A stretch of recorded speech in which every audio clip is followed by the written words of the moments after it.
ብልጽግና ራሱን መራጭና አስመራጭ አድርጎ በኢትዮጵያ አዲስ አበባ ማዕከልን በማድረግ ምርጫ ያካሄደ ሲሆን በሰፊው ኦሮሚያ ክልልና አማራ ክልል ግን ምንም አይነት ምርጫ አልተካሄደም በማለት የሚያስችል ደረጃ ላይ መሆኑ ይታወቃል።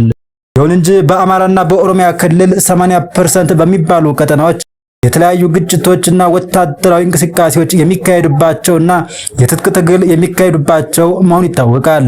ከምርጫው ዋዜማ ጀምሮ የፋኖ ኃይሎችና ኦነግ የተለያዩ መግለጫዎችን በማውጣት ምርጫው ፍትሃዊና ገለልተኛ እንደማይሆን በማውገዝ ይህ ምርጫም በዚህ ሰዓት መካሄድ እንደሌለበት በጽኑ ቢያወግዙም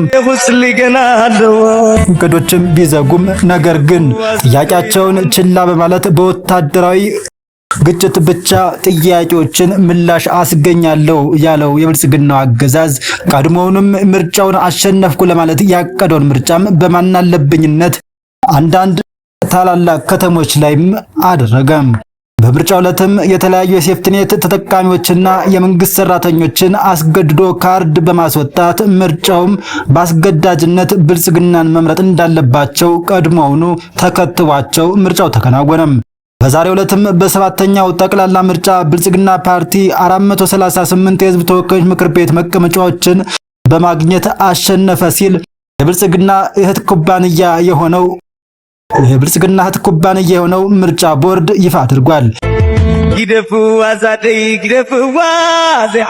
የኢትዮጵያ ብሔራዊ ምርጫ ቦርድ ግንቦት 24 በተካሄደው ሰባተኛ ጠቅላላ ምርጫ የተመዘገበውን አጠቃላይ ውጤት ይፋ አደረኩ ያለም ሲሆን የኢትዮጵያ ብሔራዊ ምርጫ ቦርድ ምክትል ሰብሳቢ ተስፋዬ ንዋይ በስራ አመራር ቦርዱ የተረጋገጡና የጸደቁ ውጤቶችን ይፋ አድርገናል ብለዋል።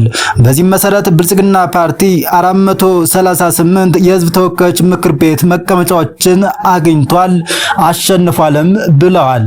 ይህም ማሸነፍና አገኘ የተባለው የህዝብ ተወካዮች መቀመጫ ወንበርም ቢያንስበት እንጂ አይበዛበትም። ምክንያቱም የኢትዮጵያ ብሔራዊ ምርጫ ቦርድ ተካሂዷል ያላቸው ምርጫዎች ገለልተኛ ለመሆናቸውን የተለያዩ ተፎካካሪ ፓርቲዎች ቢነግሩም አብዛኛውን ጊዜ የተለያዩ ተቃዋሚ ፓርቲዎች እንደገለጹት ምርጫው ኢፍትሃዊ፣ አድሏዊ እንዲሁም የምርጫ ጣቢያ አስፈጻሚዎች የብልጽግናን አጀንዳ አስፈጻሚ ሆነው የብልጽግና ተቀጣሪ እስኪመስሉ ድረስ ሽርንጉድ ሲሉና የብልጽግናን የስንዶነዶ ምልክት እንዲመርጡ ለህዝቡ ግንዛቤ ሲፈጥሩ የነበር መሆኑም በሐቅ የታየ ቢሆንም ነገር ግን ይህ ሁሉ ባለበት አሸንፍ ያለው ቢልም ምንም አልነበረም።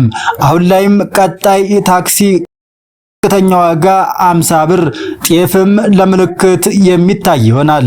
ብልጽግና አሸነፍኩ ብሏል። እንግዲህ ቀጣይ የኢትዮጵያ ህዝብ እጣ ፋንታም ከዚህ ቀደሙ የባሰ ይሆናል ወይስ ባለበት እየተፈናቀለ እየተሳደደ በሃይማኖቱ ተለይቶ እየተገደለ ይቀጥላል? አብረን የምናየው ይሆናል። ፍትህ ከተነፈግን ቆየን፣ ፍትህንም አንጠብቅም። ተራራው ሚዲያ